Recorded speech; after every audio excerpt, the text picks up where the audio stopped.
Vous êtes-vous déjà senti sans direction et terriblement perdu?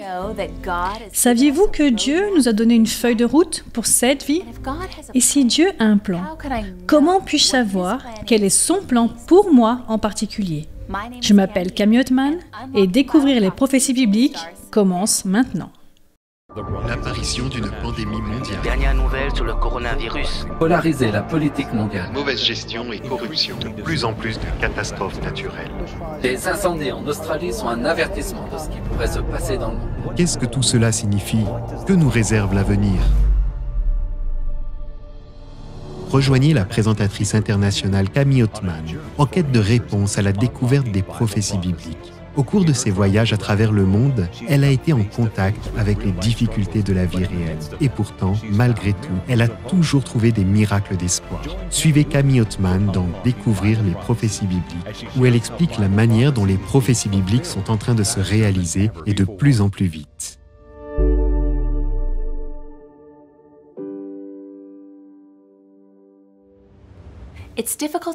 Il est difficile de croire que ce soir est notre dernière nuit ensemble avec Découvrir les prophéties bibliques.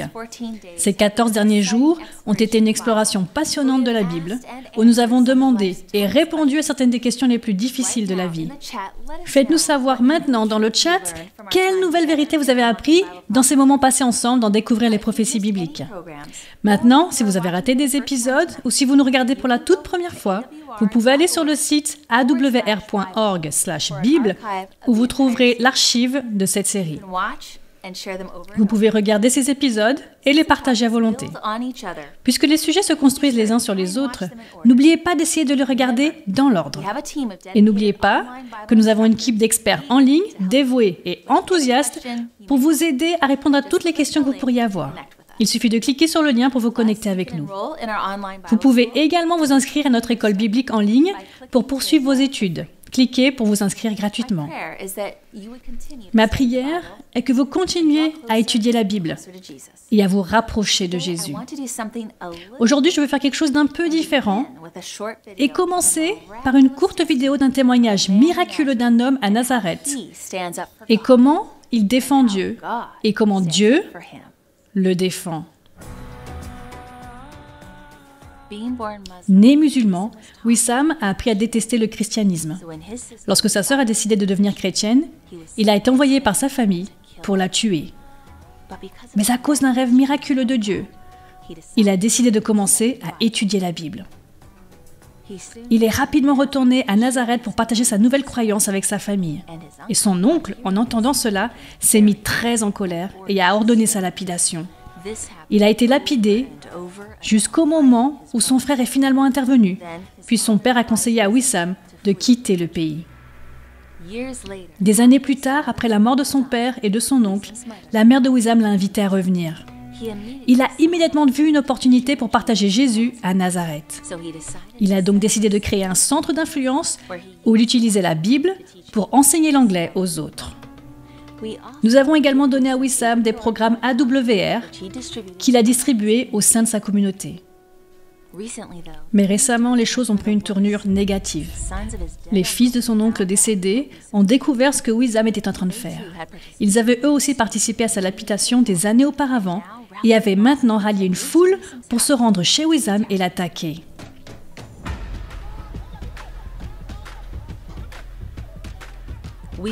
La femme de Wissam, Audrey, a entendu l'agitation et s'est précipitée pour voir ce qui se passait. Elle a tout de suite compris que Wissam était en difficulté et elle est tombée à genoux et a commencé à prier. Les frères de Wissam se sont précipités pour le protéger lorsqu'il a été frappé avec un morceau en fer. Mais alors son propre cousin a sorti son couteau et a poignardé Wissam. À son grand étonnement, le couteau s'est plié et l'a laissé indemne. Le frère de Wissam a alors ramassé le couteau plié et a dit «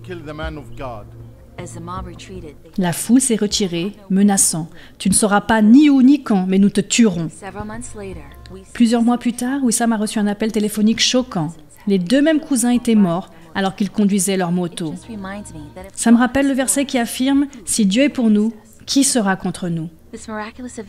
Cet événement miraculeux a tellement secoué la communauté musulmane que Wissam savait que c'était le moment idéal pour utiliser l'évangélisation de AWR à travers les téléphones portables.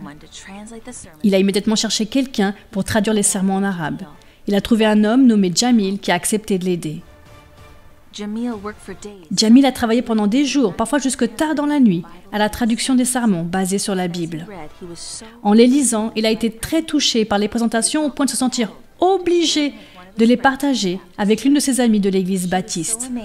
Elle a été si étonnée par ces sermons qu'elle les a partagés avec son pasteur, qui a lui aussi été impressionné par ce qu'il avait lu. Il a alors demandé à Wissam de prêcher dans son église.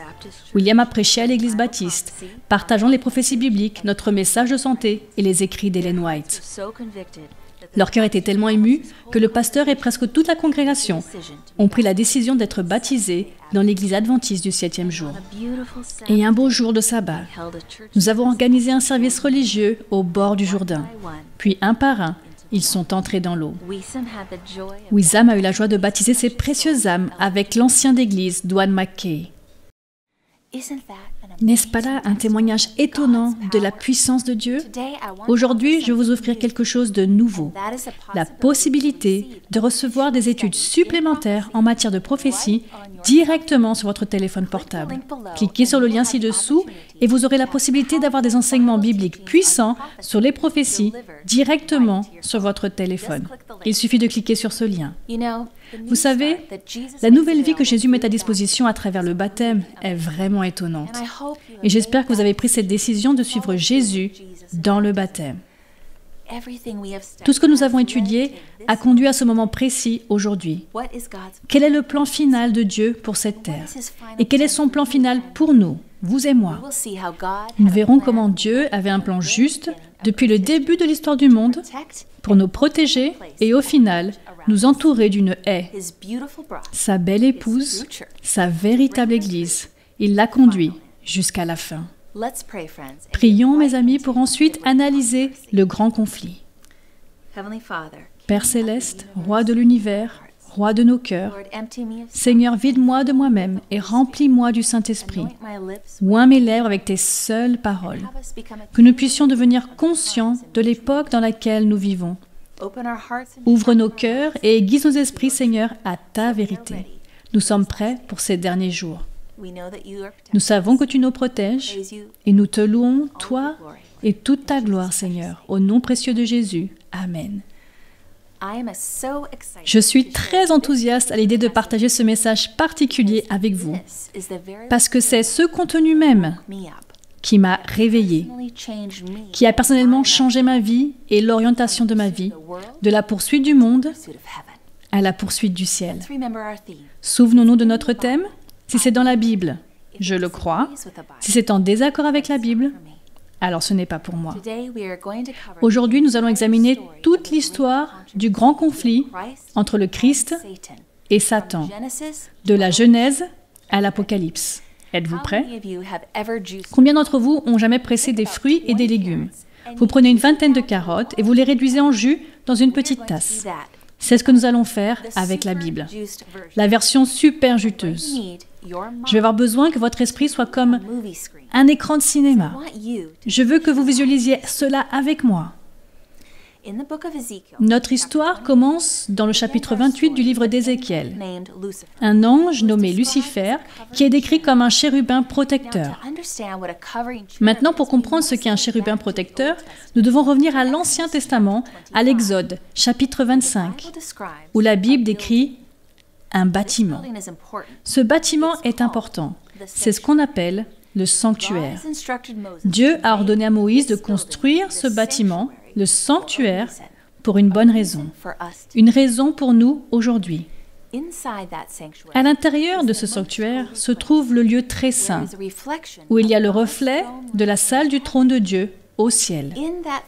Dans cette salle du trône, il y avait quelque chose appelé l'arche du témoignage. Et en haut se trouvait le propitiatoire. Le propitiatoire représente le trône de Dieu. Cela nous dit quelque chose de très important, que dans le ciel, le fondement même du trône de Dieu se trouve la loi. Vous voyez, parce que les 10 commandements se trouvent à l'intérieur de l'arche du témoignage. La Bible dit que de chaque côté de l'arche étaient 2 chérubins que l'on appelait des chérubins protecteurs. Ce mot « protéger » signifie défendre ou couvrir. Cela nous en dit long sur la description de poste de Lucifer lorsqu'il était au ciel. Lucifer était censé protéger et défendre la loi de Dieu. Il se tenait en présence de Dieu. Il devait veiller à la sainteté de la loi, le fondement du gouvernement de Dieu. Mais dans Ézéchiel 28, la Bible nous dit que Lucifer était parfait en tout jusqu'au moment où l'iniquité ou le péché a été trouvé en lui. La parole de Dieu dit que l'iniquité est un péché. Et le péché, c'est quoi? La transgression ou l'infraction de la loi. Ainsi, Lucifer, qui était censé être gardien de la loi de Dieu, finit par se retourner contre cette loi. Et c'est ainsi que la toute première guerre a éclaté dans le ciel concernant la loi de Dieu. Satan déteste la loi. Nous avons passé plusieurs soirées ensemble à analyser ce fait. La Bible nous dit que Lucifer a trompé 1/3 de tous les anges du ciel. Comment cela est possible? Des milliards d'anges.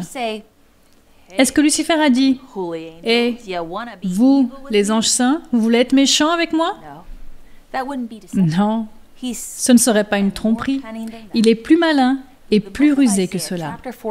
Le livre d'Ésaïe, chapitre 14, nous dit que Lucifer a proclamé « Je ressemblerai au Très-Haut ».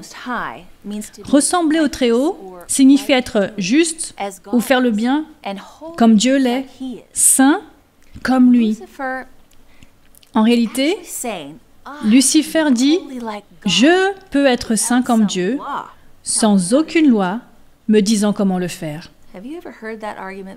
Avez-vous déjà entendu cet argument auparavant? Que nous n'avons pas besoin de la loi pour être comme Dieu? Mes amis, c'est un argument d'autosatisfaction. Pensez que nous pouvons tout faire sans Dieu. Et c'est justement ce qui a trompé 1/3 des anges du ciel. J'espère que vous me suivez dans ce film jusqu'à présent, parce que cette histoire épique est la façon dont notre monde a commencé et montre la raison pour laquelle notre planète est dans une telle tourmente. Mais cet état est temporaire, car Dieu a un plan magistral pour nous sauver. Ensuite, la Bible dit que Lucifer et ses anges ont été chassés du ciel. Pourquoi? Pourquoi Lucifer n'a-t-il pas été jugé immédiatement? Vous êtes-vous déjà posé cette question? Vous êtes-vous déjà demandé pourquoi pas? La réponse est simple, mais profonde. Deutéronome 19, versets 15 à 19, indique un principe donné à Moïse et aux enfants d'Israël. Chaque fois qu'une controverse se produit entre 2 parties, il devrait y avoir une troisième pour discerner entre les 2. Ce n'est que justice, n'est-ce pas? Prenons maintenant ce même principe en retournant à notre histoire au paradis.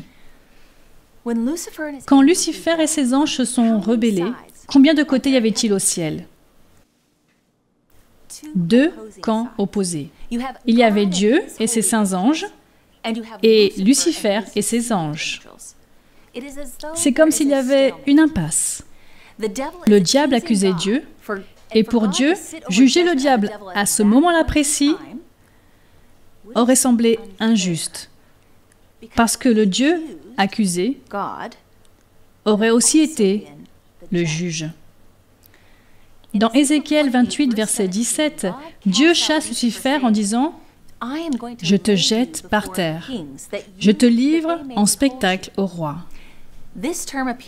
Ce terme semble être une sorte de jugement. Et vous pouvez vous imaginer que Satan se pose des questions. Ok, qui va me juger? Dieu?